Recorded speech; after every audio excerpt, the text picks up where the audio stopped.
Whitney Foster, step down from the pulpit. Oh, we're doing this here in the sanctuary. This is Reverend Marcus Delroy Foster, the 56-year-old pastor of True Foundation Church in Dallas, Texas.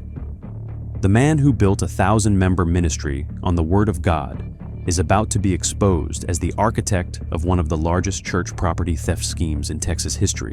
The 3 churches you've been deeding into your own name, we've been watching for months. That's quite the sermon, officer. Is there a question in there? $800,000 in stolen property, Whitney. Every signature traced back to you.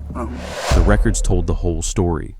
10 forged deeds, 3 stolen church buildings, and 7 more sitting in a folder no one would open until the punishment phase of his trial. Every signature traced back to the same notary stamp. Every grantor, a person who had never existed. Every grantee, the same Dallas church, with the same pastor's name on the title. By the time the Dallas County District Attorney finished cataloging the evidence, the man in this footage would be facing 35 years in a Texas state prison, and 3 congregations would be staring at deeds to buildings that no longer belonged to them. Before we go any further, would you ever think to check the deed on your own church? Drop a comment and let me know. And if you haven't subscribed yet, now's the time. We expose these cases every single week. Marcus Delroy Foster was born in Tyler, Texas on August 17, 1967, the second of 4 children in a family that lived 3 blocks from a clapboard Baptist church on East Irwin Street. His father drove a parts truck for an auto supplier in Longview. His mother cleaned rooms at a Holiday Inn off Interstate 20 and sang second alto in the church choir on Sunday mornings. Marcus grew up in the front pew of that church, in a hand-me-down Navy suit 2 sizes too big, listening to a pastor named Reverend Caldwell preach about the wages of sin while the air conditioner rattled and the offering plate moved from row to row. The church was the center of everything. Wednesday Bible study, Sunday morning service, Sunday evening service, choir rehearsal on Thursday, vacation Bible school every July. By the time Marcus was 12, he had memorized more scripture than most of the deacons. By 15, he was leading youth devotionals. The members of that congregation watched him grow up and called him the boy who was going to preach one day. They were not wrong about that. What they did not know, what no one in Tyler would know for decades, was that Marcus Foster had 2 faces from the time he was a teenager. The boy in the Navy suit on Sunday morning was the same boy who, at 17, was arrested for using his cousin's social security number to open a department store credit account at Beal's. The case was pleaded down. He served no time. The arrest record was sealed because of his age. He graduated from John Tyler High School in 1985 with a B average and a recommendation letter from Reverend Caldwell, who had written that Marcus was called to ministry and would do great works in the name of the Lord. He enrolled at Jarvis Christian College in Hawkins, Texas, that fall. Tuition was paid through a combination of his mother's savings and a small scholarship from the church. He majored in religious studies. His professors described him in evaluations as articulate, naturally persuasive, and showing a remarkable command of pulpit cadence for a student his age. One advisor wrote that Marcus had the rare ability to make any audience believe him. That phrase would appear, almost word for word, in a state pre-sentence report 36 years later. In 1989, he graduated with a bachelor's degree in religious studies and moved to Dallas. He took a job as an associate minister at a small storefront church on Martin Luther King Jr. Boulevard, earning $275 a week, plus a small housing stipend. He preached his first solo sermon on Easter Sunday of 1990. The congregation gave him a standing ovation. The senior pastor told him he had a gift. But Marcus also had debts, credit card balances that had followed him out of college, a car note on a used Buick Regal he had financed with a co-signer who later sued him, and, by 1992, a wife named Yolanda and a baby daughter named Imani, who needed diapers and formula and pediatrician visits the storefront church could not pay for. He worked a second job at a print shop on Industrial Boulevard, running offset presses on the overnight shift. That was where he learned to operate a notary stamp embossing machine. That was where he first saw a property deed up close. In 1994, Marcus Foster was arrested for the second time. The charge was identity theft, felony, second degree. He had used the personal information of a deacon at his own church to open 3 credit lines. He pleaded guilty. He was sentenced to 5 years deferred adjudication and $6,000 in restitution. He kept his pulpit. The senior pastor told the congregation that Marcus had been tested by the enemy and had come back stronger in the faith. The congregation forgave him. They always forgave him. 2 years later, in 1996, a small wood-frame church Marcus had been preaching at on weekends in Mesquite burned to the ground. The fire marshal ruled it suspicious. An accelerant was found near the back door. The insurance policy on the building had been increased 6 weeks earlier, increased by Marcus, who had been added to the policy as a co-trustee. He was arrested for arson. The case dragged on for 3 years. He was eventually convicted on a lesser charge of insurance fraud and sentenced to 2 years in a state jail facility. He served 14 months. When he walked out of that facility in 2001, Marcus Foster was 34 years old, twice convicted, and entirely unrepentant. He moved back to Dallas. He told his wife he had heard the voice of God in his cell. He said the Lord had given him a vision for a new ministry, a ministry built from the ground up, a ministry that would not answer to any denomination, any board, any senior pastor who could fire him. He called it True Foundation. The first True Foundation services were held in a rented banquet room at a Holiday Inn off Stemmons Freeway. 23 people came to the first sermon. 41 came to the second. Within a year, the congregation had grown to over 200 members, and Marcus had moved them into a leased storefront on Lemon Avenue. By 2008, they were in a converted bank building near Fair Park. By 2015, they had over 1,000 active members, and Marcus Foster was driving a black Cadillac Escalade with a personalized license plate that read, Faith One. He was a celebrity in Dallas religious circles. He preached at funerals for local politicians. He gave the invocation at a Cowboys home game at AT&T Stadium. He was photographed shaking hands with the mayor at a homeless shelter ribbon cutting in Oak Cliff. He had a Sunday night radio show called The Foundation Hour that aired on a small AM station out of Grand Prairie. His sermons were uploaded to YouTube and received tens of thousands of views. And no one in his 1,000-member congregation knew about Tyler. No one knew about the deferred adjudication in 1994. No one knew about the arson conviction in Mesquite. The 2 faces that had followed Marcus Foster since high school were now national. He preached against fraud from his own pulpit. He warned young men in his congregation about the lure of easy money. He quoted proverbs about the wicked who devise mischief on their beds. He was already devising it. He had been for years. To understand what Marcus Foster did, you have to understand how church property works in Texas. And you have to understand how easy it is to steal a building when the only paperwork between you and the title is a single sheet of paper filed at the county clerk's office. In Texas, real property is transferred through a document called a warranty deed or a special warranty deed. The deed names a grantor, the current owner, and a grantee, the new owner. It is signed by the grantor. It is notarized, and then it is filed at the county clerk's office in whatever county the property sits in. Once that deed is filed and stamped, the title to the property has legally changed hands. The county clerk does not verify whether the signatures are real. The county clerk does not verify whether the grantor actually owns the property. The county clerk does not verify whether the notary on the document is genuine. The county clerk's job is to accept the document, scan it, index it, and file it.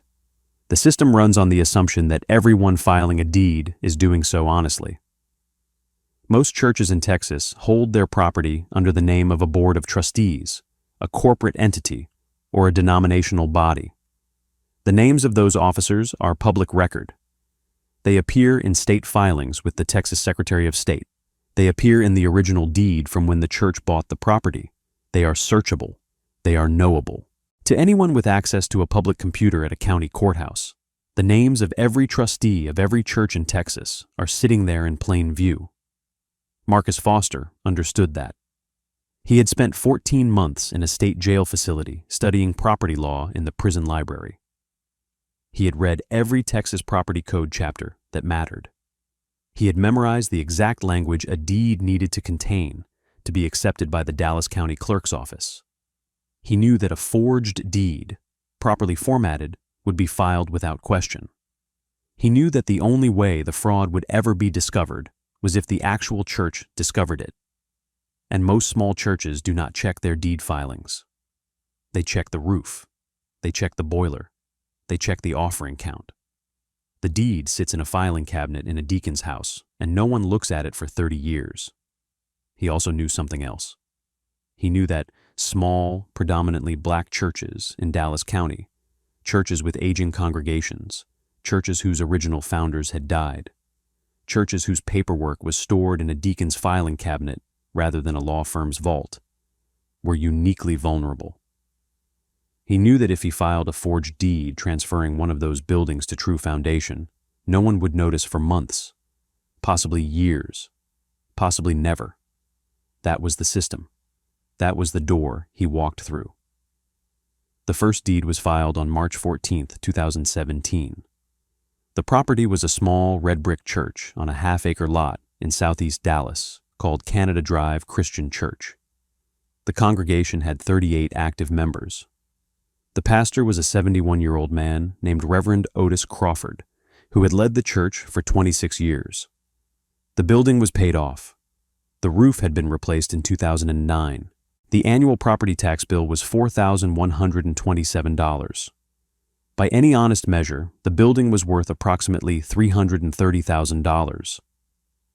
The deed Marcus Foster filed at the Dallas County Clerk's office that day named a man called Eldridge Whitman as the grantor and listed him as president of the Board of Trustees of Canada Drive Christian Church.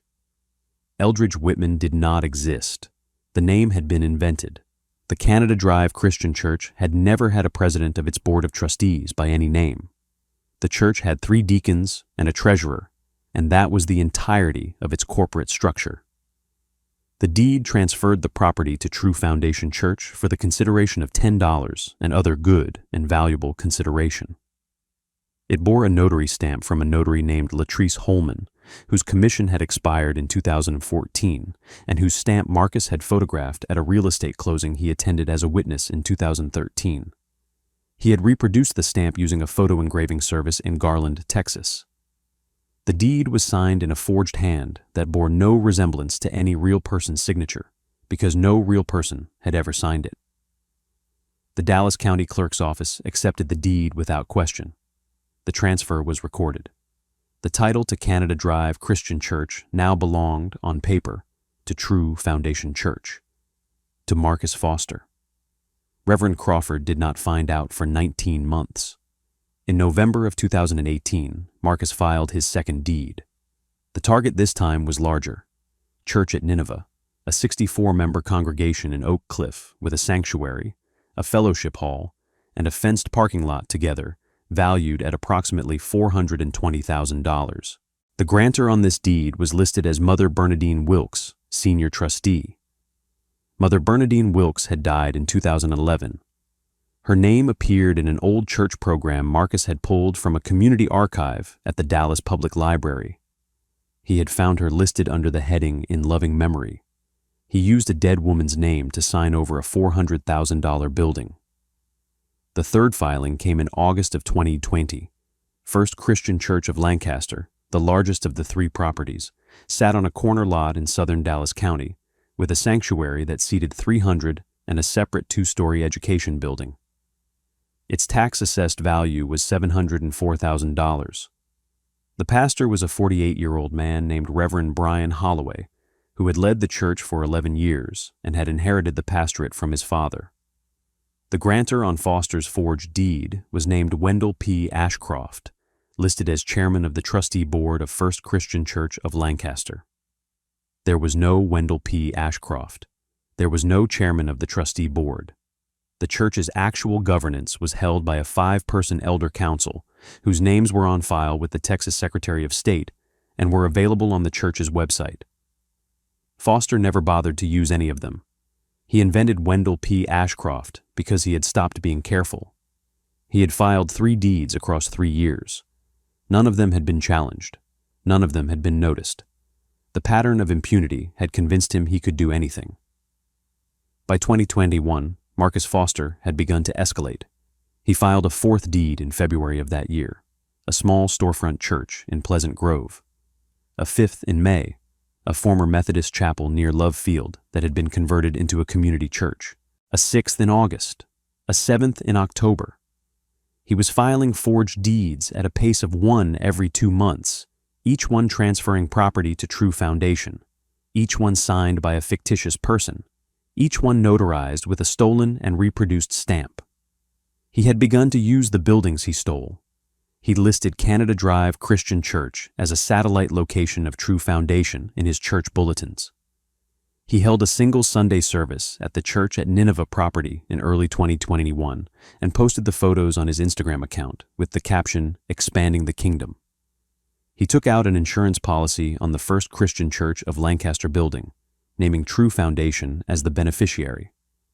He began to negotiate with a real estate broker named Trevor Banks to sell the property for cash to a developer who wanted to build a strip mall.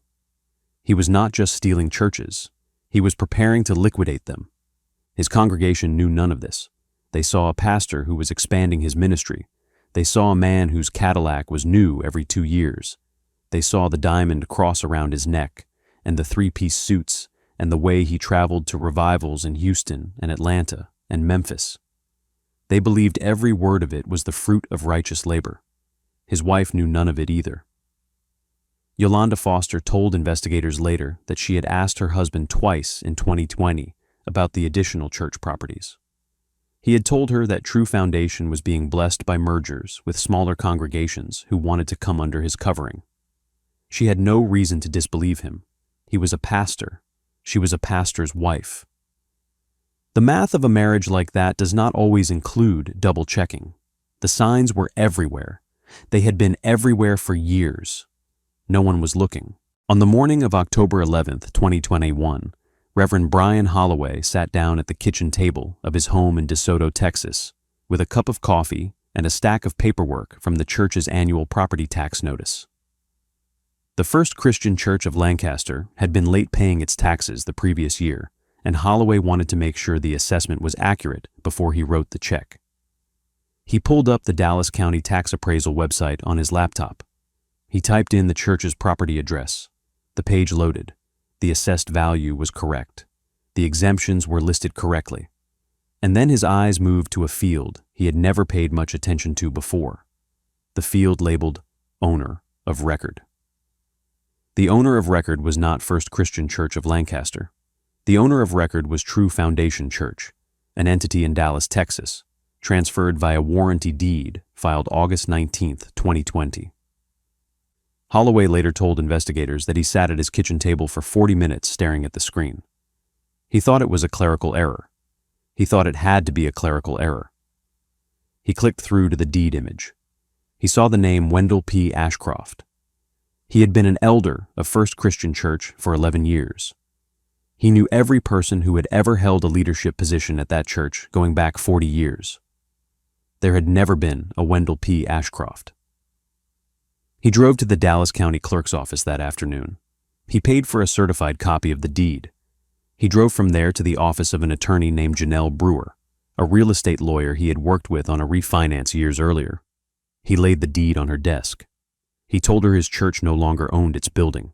Janelle Brewer took one look at the document and told him she needed to call the Dallas County District Attorney's Public Integrity Unit immediately. The case was assigned to a senior prosecutor named Adrian Quintero, who within 48 hours had pulled the deed history on every property within the Dallas County recording system that listed True Foundation Church as a grantee. There were 3 confirmed forged deeds. There were 7 additional filings that looked suspicious on their face. Deeds with grantor names that did not match any state filing. Deeds with notary stamps that traced back to expired commissions. Deeds for tens of cents on the dollar. Quintero opened a grand jury investigation in November of 2021.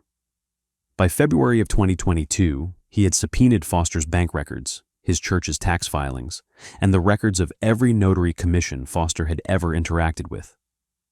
By April, he had identified the photo engraving shop in Garland where the stamps had been reproduced. By June, the owner of that shop, a man named Carlos Reyes, who had no idea what he had been making, had identified Marcus Foster from a 6-photo lineup. The case was airtight. They just needed to bring him in. The search warrants were executed on the morning of August 9, 2022.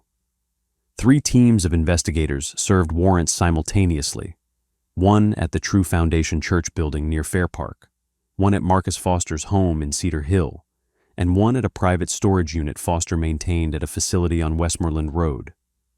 What they found exceeded what they had expected. In a locked filing cabinet in the church office, investigators recovered 14 file folders, each one labeled with the name of a different church. 3 of the folders matched the deeds already filed. 7 of the folders matched the suspicious filings Quintero had identified. The remaining 4 folders contained drafts of forged deeds that had not yet been filed. Properties Marcus Foster had been preparing to steal, but had not yet gotten to. In the storage unit, they recovered a notary stamp embossing kit. They recovered a photo quality scanner. They recovered 4 reproduction notary stamps with names that matched the names on the filed deeds. They recovered a notebook in Foster's handwriting that listed properties by address, by tax-assessed value, by governance structure, and by a column titled Vulnerability Rating with entries scored from 1 to 5. In the home office, they recovered Foster's personal laptop. Forensic examination of the hard drive revealed a folder titled Building Acquisitions that contained scanned templates for warranty deeds, image files of forged signatures organized by name, and a spreadsheet that listed 41 properties Foster had researched as potential targets. 41. He had stolen 10. He had been planning to steal 31 more. The text messages on the laptop, backed up from his iPhone, were the smoking gun. There were exchanges between Foster and the real estate broker named Trevor Banks dating back to early 2021. Foster, on March 4, 2021. Need to move the Lancaster property quick. Cash buyer if you got one. Banks, on March 4, 2021. How clean is the title? Foster, on March 4, 2021. Clean as it gets. Just filed. Banks, on March 22, 2021. Got someone who will do $25,000 cash. 30 days. Foster, on March 22, 2021. Make it $575 and we got a deal. There were 11 similar exchanges across 3 different properties. Foster was not just stealing churches. He was actively brokering them for sale. The other smoking gun was a simpler thing. In a desk drawer at his home, investigators found a yellow legal pad with a single page of handwritten notes. At the top of the page, in Foster's own handwriting, were the words, "Properties, do not list in bank statements." Below it was a column of 10 church names. Below that, a second column of dollar values. Below that, a date. He had written down everything. He had kept the list himself. Investigators also tracked down 2 former associates of Foster's who agreed to cooperate. One was a former church administrator named Cheryl Bostick, who had quit True Foundation in 2019 after seeing Foster come back from the county clerk's office one afternoon with what he called the new building. She had not understood what she was witnessing at the time. She understood now. The other cooperator was Foster's nephew, a 28-year-old man named Devin Foster, who had been paid $400 in cash in 2020 to drive his uncle to Garland to pick up some business documents. Devin had not known what was in the package. He admitted to investigators that he had assumed it was something illegal, but had not asked. The evidence room at the Dallas County District Attorney's Office filled 3 full banker's boxes by the time the indictment was returned. Stories like this don't get the attention they deserve. If you want to see more accountability content, hit subscribe and turn on notifications. We don't let cases like this stay buried. The arrest happened on the morning of August 10, 2022, the day after the search warrants were executed. Marcus Foster pulled into the parking lot of True Foundation Church at 7:42 a.m. in his black Cadillac Escalade. He was wearing a charcoal 3-piece suit, a starched white shirt, a burgundy silk tie, and the gold cross his congregation had given him for his 50th birthday. He was carrying a leather Bible and a Yeti tumbler full of black coffee. 2 Dallas County investigators were waiting for him at the front door. A third was positioned at the rear of the building. A patrol unit was idling on the side street. Foster saw the men in suits before he reached the steps. He stopped walking. He set his Bible down on the hood of a parked car. He set the coffee tumbler down beside it. Investigator Lewis. Marcus Foster, we have a warrant for your arrest. Please put your hands behind your back. Foster. What is this about? I have a sermon to prepare. Investigator Lewis. Sir, put your hands behind your back. Foster. I want to know what this is about. I am a pastor. I have rights. You can't just walk up on a man on his own property. Investigator Lewis. Mr. Foster.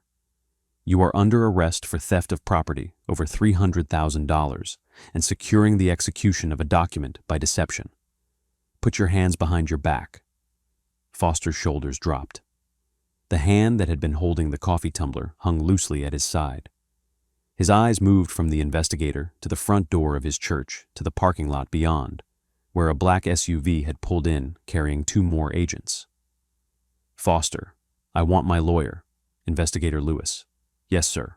Foster. I'm not saying anything else. I want my lawyer. He turned around. He put his hands behind his back. The cuffs went on. The investigator read him his Miranda rights.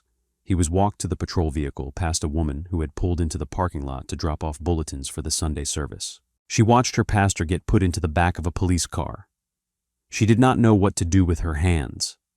She would later tell a reporter that the only thing Marcus Foster said as he was being walked across the asphalt was a single sentence directed at no one in particular. He said, "This is going to be a misunderstanding." It was not.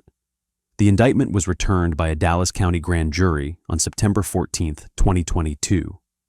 Marcus Delroy Foster was charged with 3 counts of theft of property valued at over $300,000, 3 counts of securing the execution of a document by deception, 2 counts of forgery of a government instrument, and 1 count of engaging in organized criminal activity.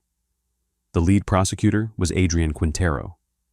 The defense attorney was a Dallas criminal lawyer named Reginald Caswell, who had represented Foster in his 1996 arson case and had been on retainer ever since. Caswell's strategy was simple. He moved to suppress the search warrant on the storage unit, arguing that the affidavit had relied on hearsay from the church administrator. The motion was denied. He moved to sever the counts so that each property could be tried separately. The motion was denied. He requested a change of venue, citing pretrial publicity in Dallas. The motion was denied. Trial began on May 6, 2024, in the 282nd Judicial District Court of Dallas County. Judge Marisol Whitfield presided. The state called 43 witnesses across 9 days of testimony. The defense called 4. The jury was out for less than 3 hours. On June 4, 2024, Marcus Foster was convicted on all counts. The punishment phase began the following Monday. It was during that phase that the prosecution revealed the 7 additional fraudulent deeds that had not been part of the original indictment. The state introduced the notebook from the storage unit. The state introduced the spreadsheet from the laptop. The state introduced the testimony of Reverend Otis Crawford of Canada Drive Christian Church, who told the jury that his congregation had spent $18,000 in legal fees trying to recover a building they should never have lost in the first place. He was 73 years old by then. He cried twice during his testimony. He apologized for crying. Reverend Brian Holloway of First Christian Church of Lancaster also testified. He told the jury that when he had discovered the fraudulent deed in October of 2021, his first phone call had not been to his attorney. It had been to the woman who had been the church's secretary for 29 years, a 78-year-old grandmother named Miss Eunice Whitaker. He had called her because she had baked the communion bread for that church for almost 3 decades, and he did not know how to tell her what he had just learned. He read part of his victim impact statement aloud. My grandfather helped lay the brick for that sanctuary in 1962. My father pastored that church for 31 years before me. My daughter was baptized in that baptismal pool. The man who tried to steal that building from us did not just try to steal real estate. He tried to steal 3 generations of my family's faith. He did it with a typewriter and a stolen stamp. He did it because he thought no one would notice that he was a man of God only on Sunday morning. Mother Wilkes's daughter, a 66-year-old woman named Estelle Greer, also testified. She told the jury that learning her dead mother's name had been used to forge a deed had made her feel that her mother had been killed twice. She did not cry. Her voice did not shake. She looked at Marcus Foster across the courtroom and told him that her mother had served the church at Nineveh for 51 years and that she would not allow him to be the last word on that legacy. When it came time for sentencing, Judge Whitfield spoke for nearly 15 minutes from the bench. She addressed Foster directly. Mr. Foster, the position you held was not a job. It was a covenant. The men and women who sat in your pews on Sunday mornings did not come to you because you were charismatic. They came because they believed you were a vessel of something larger than yourself. They placed their grief in your hands. They placed their tithes in your offering plates. They placed their trust in the words you spoke from the pulpit. And while they were doing that, you were forging signatures of dead women to steal the buildings their grandmothers had built. You did not do this once. You did not do this twice. You did this 10 times that we know of, and you were preparing to do it 31 more. You are not a man who lost his way. You are a man who chose this way. You chose it deliberately. You chose it repeatedly. You chose it knowing exactly who you were stealing from. She sentenced him to 35 years in the Texas Department of Criminal Justice. He will not be eligible for parole until 2041, when he will be 73 years old. He was ordered to pay $847,000 in restitution to the 3 congregations whose buildings he stole. He was transferred to the Hughes Unit in Gatesville, Texas, where he is currently housed in general population. True Foundation Church dissolved within 8 months of his conviction.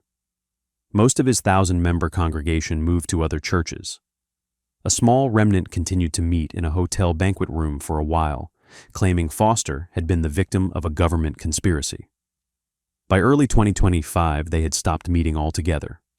The 3 churches he stole from all recovered their buildings through quiet title actions filed in Dallas County District Court.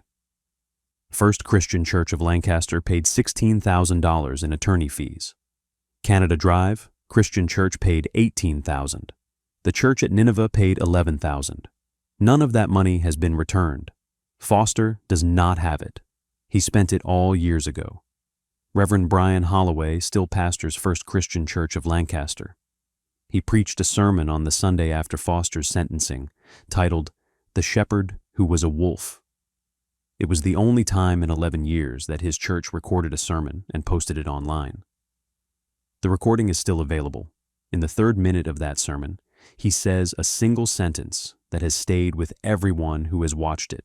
He says, "A man can stand in a pulpit for 30 years and still not be a pastor." That case was disturbing. But this case on the right-hand side reaches a level of betrayal that's hard to put into words. Click it now.